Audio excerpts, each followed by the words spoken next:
people are often the most fragile. Those who constantly seek to prove something are usually the ones most afraid of being truly seen. Confidence has become a spectacle, a high-definition performance. But behind the motivational speeches, the impactful quotes, and the rehearsed smiles, what remains? Few understand that true confidence doesn't need to convince. It disturbs. It silences rooms. It changes the geometry of space. Because it doesn't come from the ego. It comes from pain. It comes from sacrifice. It arises from the symbolic death of the inner servant. And that's exactly why the modern world despises truly confident men. Because they don't follow. They don't explain. They simply walk. And the ground shifts beneath their feet. But what no one expects is what you're about to hear. Confidence is poison disguised as elixir. From a young age, you've been trained to trust. Trust the system. The school promises easy smiles and authorities in lab coats or suits. Yet no one told you that trust can kill, slowly, like poison in subtle doses. The modern world loves to dress corrosive substances in pretty labels. And blind, naive confidence is one of those. The fool is always the first to trust. The strategist observes first, and only then decides. Imagine a king surrounded by smiling courtiers. Everyone wants something. Everyone seems loyal. But Machiavelli whispers from the shadows, few are genuine. Trust is the distraction before the knife. It's the blade coated in gold. The problem isn't trusting. It's forgetting that human nature is inherently ambiguous. Blind trust is a temporary resignation of vigilance, and the cost is often irreversible. Those who trust too much dissolve their strength in others' charisma. Have you noticed how the most manipulative people are also the friendliest? It's no coincidence. It's a tactic. The world is a chessboard, and the piece that believes it's loved by all is precisely the one being set up for sacrifice. True confidence doesn't easily surrender. It tests, confronts, analyzes. It starts with skepticism, and rightly so. Because trusting isn't about lowering your guard. It's knowing when and where to expose yourself. Jesus understood this. That's why he didn't trust anyone. Either you build your confidence on clarity, or it will destroy you. Don't confuse feeling with strategy. Narcissus felt too. He felt so much that he drowned in his own illusion. Feelings make great slaves, but terrible masters. Confidence that springs only from the ego is a distorted mirror. It elevates you until you can no longer see the risks. And when you can no longer see the risks, you become the perfect target. Invisible to yourself, perfect for those who hunt. Now listen closely. If you feel confident, why is that? Is it because you know who you are, or because you desperately need to believe it? That's the fine line between awareness and illusion, between the king and the clown dressed as a king. Bandura talked about self-efficacy but forgot to mention that even a fool can feel effective while sinking. Does your confidence bring you closer to the truth, or does it merely mask your submission? The system needs you to believe in yourself, but not too much. Today's society sells self-confidence like a perfume. Beautiful packaging, pleasant scent, but designed to evaporate quickly. The system wants you to believe in yourself, but only within the confines. The confidence they teach you is one that fits in, obeys, smiles at the boss, and parrots empty motivational phrases like a sedated parrot. It's the confidence of the lamb, before the slaughter. Foucault said it best. Control isn't imposed by force but by the internalization of norms, and the most effective control is the one you believe you've chosen. Symbolic capitalism doesn't want you to be free. It wants you to feel powerful while remaining enslaved. Too much confidence beyond imposed limits becomes a threat. A man who truly believes in himself without needing the approval of the collective is a dangerous man. And the system doesn't want dangerous men. Do you see how everything around you is designed to keep you confident, but harmless? Courses, books, videos, all reinforcing, you can do it, but none asking, should you? Directionless self-confidence is merely a well-masked illusion. Nietzsche nailed it. Faith moves mountains, yes, but only those placed there to keep you within the landscape. Even your hope can be programmed if you're not vigilant. Real confidence isn't domesticated. It's wild, raw, unvarnished, and that's why it makes others uncomfortable. When you start to trust yourself without needing likes, degrees, or salaries as crutches, the system begins to fear you. Because now you think. Because now you choose. Because now you say no. And those who firmly say no, without hatred, just with clarity, are the kinds of people who change the environment without raising their voices. So I ask you, the confidence you carry serves whom? You, or the machine that shaped you? The servant also believes he's in control, until he realizes his steps have been choreographed. Most self-confident people aren't free, they're trained. And the saddest part? They think they've won. Write in the comments if you dare. My confidence will not be tamed. Master yourself or be a tool for others. You can wear a suit, speak firmly, post catchy quotes, but if you don't master yourself, you're still someone else's property. Confidence that explodes outward but collapses inward is just empty performance. Sun Tzu said that knowing the enemy is half the path to victory. But he also warned, if you don't know yourself, you'll lose all battles, even the ones you think you've won. Most aren't defeated by the world. They're defeated by their own impulsivity disguised as boldness. The ego, that shiny shell you defend so fiercely, is often just a disguise for fear. The persona you display in public was designed to shield an internal void. Jung called this dissociation of the self. You pretend to be in control, but you're merely reacting. Reacting to comparison, reacting to expectation, reacting to the fear of not being recognized. The man who still needs to prove something has already lost. The man who needs applause is still a slave. Mastering yourself is observing chaos without becoming part of it. It's facing criticism without being crushed, and facing praise without becoming intoxicated. It's when you become the still center in the hurricane. That's true confidence. Silent, deep, almost invisible. The most dangerous men don't shout. They simply exist, and that's enough. Machiavelli knew this. Men judge more by what they see, but what matters is what remains when no one is watching. How many decisions have you made to maintain an image that wasn't even yours? How many times has your confidence been just a desperate reaction to insecurity? You don't need to appear strong. You need to be. And being strong is, above all, confronting your own shadows without trembling, without rationalizing, without fleeing. Mastery of self is the only shield that cannot be stripped away. Everything else, appearance, status, influence, can be stolen. Your clarity cannot. So look in the mirror and ask, do I trust myself or the character I learned to portray? Because as long as you act by reflex, you'll be predictable. And if you're predictable, you'll be controllable. And if you're controllable, you'll be someone else's tool, nothing more. If you've understood this, write in the comments, I am what no one sees, but everyone feels.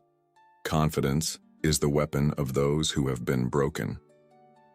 You only understand the value of true confidence after you've been broken. Not disappointed, broken. In the silence of a dark room, with no one to blame, no applause, no audience. It's there that dangerous men are born. Not those who have won all the time, but those who have lost so much that they no longer fear losing. Because those who have fallen from 1,000 feet learn to fly differently. Their confidence isn't noise, it's density. Viktor Frankl, a survivor of the human hell known as Auschwitz, said that between stimulus and response lies a space. And in that space resides power. The weak react, the awakened choose. Those who have been crushed and continued acquire something that can't be learned from books: inner invulnerability. This confidence doesn't rely on luck, circumstances, or stability. It is born from despair and flourishes in the void. That's why the reborn are feared. True confidence isn't displayed. It terrifies, because it carries invisible scars. That's why Job, in the face of total loss, could say, "Even though he slays me, I will hope in him." This isn't religious faith. It's the dry faith of those who have seen the bottom of the abyss and decided not to bend. Want to know who is trustworthy? Watch how they react to failure. The weak shout, accuse, flee. The strong stay silent, digest, and return. And they return, changed. The world looks at these men and feels something strange. Fear. Because you can't manipulate someone who no longer needs to win to feel whole. They've already lost everything, including the need for approval. And that's the essence of dangerous confidence. It doesn't plead, doesn't convince, doesn't seek likes. It simply is, like an ancient stone, like a gaze that has seen too much, like a silence that echoes louder than 1,000 speeches. So think, does your confidence come from pride or from resurrection? Because pride breaks at the first blow, but those who have been shattered learn to be unbreakable. And that, my friend, is something that not even time can erase. If this topic struck you like a blade, leave your mark in the comments. I am the stone that returned from the fire. The world hates dangerously confident men. The modern world worships insecurity disguised as empathy. True confidence frightens, because it doesn't smile all the time, because it doesn't apologize for existing, because it walks upright, even when everyone wants you to bend. The psychology of conformity has shown most would rather err in a group than succeed alone. And that's why the dangerously confident man is a glitch in the system, a reminder that it's possible to live without submitting. The Milgram and Ash experiments prove that humans obey, even against their own conscience, to remain accepted. But the whole man doesn't seek acceptance. He has already rejected it internally. He prefers the solitude of authenticity over the warmth of collective lies. This man is hated. Why? Because he dismantles masks just by existing. He doesn't need to shout truths. His presence already reveals the lies around. Jesus, before Pilate, didn't beg for freedom. He remained silent. And that silence was louder than any speech. He was free, even while bound, because true freedom is internal. And the dangerously confident man carries that freedom in his eyes. He may be hated, rejected, accused, but he will not be dismantled, because he doesn't trade his integrity. He doesn't exchange his clarity for belonging. He prefers to be an exile from the herd than another obedient lamb. Spinoza said, "The free man is the one who lives by reason." But the world doesn't want rational men. It wants emotional, reactive men, addicted to approval. The dangerous man disturbs because he is not addicted to anything. Not love, not fame, not control. He simply is. He exists. And this absolute existence, this being without a leash, is a living threat to the social theater. That's why he's called toxic. But deep down, he is simply whole. So the question is clear and cruel. Are you ready to be hated for being whole?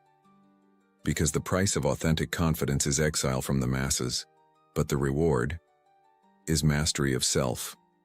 If this part hurt you, it's because it awakened you. If it awakened you, you already know the next step. Prove that you understand. Prove that you have been reborn. Subscribe. The servant has been buried.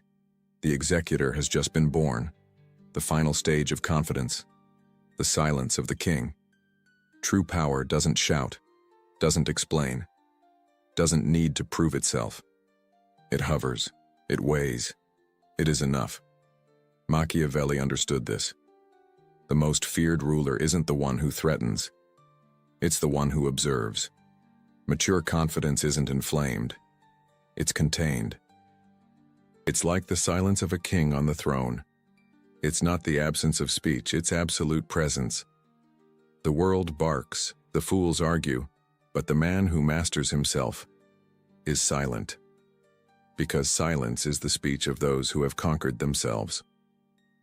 Marcus Aurelius in his Meditations wrote, "The soul remains invincible when it retreats within itself." This retreat isn't cowardice. It's refinement. It's the final stage of the warrior who no longer needs to fight to be recognized. He has become a temple. He has become a rock. He has seen the wars, shed blood, been misunderstood. And still, he remains. Because he understood. The world doesn't listen to the hesitant, but fears the silent. Neuroscience shows that highly conscious brains respond to chaos with serenity. But this only happens when the ego has been dissolved. The dangerous man isn't seeking an audience. He is in a state of presence. He acts when he wants, reacts when he needs, and is silent when everything demands noise. Because he no longer needs to win, he has already defeated the only enemy that matters, himself. The rest is theater, and he is no longer an actor. Can you endure silence, or do you still need noise to feel alive? The silence of the king isn't comfort, it's a cross. It's in it that you hear what the world tries to muffle, your own truth. And it's there, at the center of this absence, that invisible strength is born. The confidence that doesn't need language, just existence. The world trembles not with a shout, but with the firmness of a man who does not bend, nor explain himself. This is the final stage, the invisible crown, the end of performance. Your transformation is nearly complete. Now tell me, can you remain silent, even when everything demands that you shout? If you've come this far, you are no longer the same. You are the beginning of something that can no longer be tamed. There comes a point when you no longer want to defeat others. You only want not to be defeated by yourself. And that's where the confidence that doesn't shine, but burns, is born. The man who carries this confidence no longer worries about appearing strong, because he is. Perhaps you're still in the midst of battle, perhaps still bleeding, still confused, still wavering. But if you've understood this until the end, you are no longer the same. You've crossed a threshold. And those who cross do not return, not out of pride, but because they've been reborn. If this video shattered an old version of you, prove that you have been reborn. Subscribe. And remember, silence is not absence, it is mastery. If this has struck you, you haven't yet